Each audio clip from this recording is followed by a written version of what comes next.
Metal detecting is a fun hobby, but in order to get the most out of it, you have to understand some key concepts. The most important ones are phase shift, discrimination, and target ID. And all three of these are interrelated. Let's see how it works. When you turn on the detector, it creates a field around the coil. If there's no coin in the ground or any metal object in the ground, then the pickup coil picks up a very weak signal shown here in red.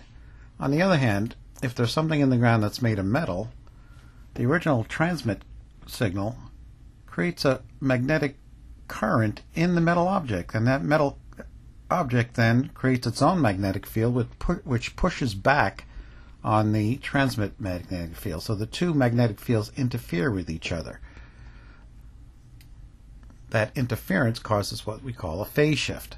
Now, a phase shift from a rusty nail is very weak, and you get a small phase shift, but something like a silver coin, which conducts electricity very well, will have a large phase shift. So the amount of phase shift then will push the dial, as shown here, on a metal detector. A big shift means a coin, and a small shift means junk, usually. Here I'll zoom in on this old White's Coin Master meter.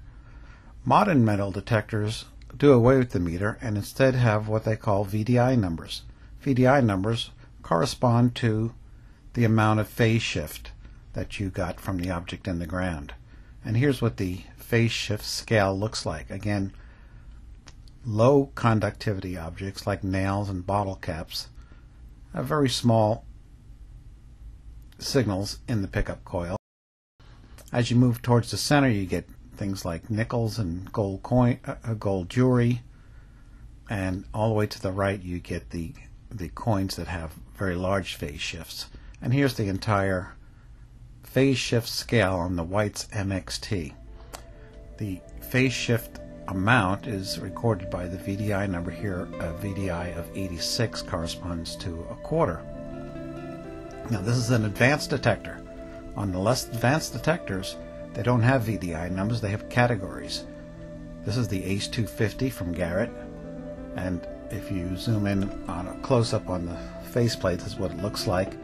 Similar to the phase shift from the MXT, but instead of numbers, you have categories, and the categories are shown in black boxes here. This is coin mode. Black box corresponds to the coins, so there's one for 5-cent piece, zinc penny, dimes, etc. The trouble is a category can be pretty broad, so you're not 100% sure that you've got a coin in the large category. An even simpler one is the Tesoro Silver Umax. Has no display at all. It just uses the discrimination dial. You discriminate coins by setting the discrimination dial. Here it's set to just below 5 cents, and if you get a signal and move it up to beyond 5 cents and that signal goes away, it means that you've discriminated out a nickel. In that fashion you can tell if it's a nickel or something higher. Another category detector like the ACE 250 is the White's Classic ID. Again, you can see the phase shift scale at the bottom and the categories at the top corresponding to coins, very similar to the ACE 250. Here's another advanced detector with a VDI number. Obviously, the VDI numbers are a lot easier to identify coins than the large, broad categories. Again, a category for a VDI for a quarter in the MXT is plus 86. Similarly, all the coins have their own pretty individual VDI numbers, so you can tell if it's a coin or something else. All of these ideas and pictures come from a book called Photo Intro to Metal Detecting. I have permission from the author. It's on sale on Amazon or at this location. And I hope that helps explain phase shift, discrimination, and target ID. Thank you.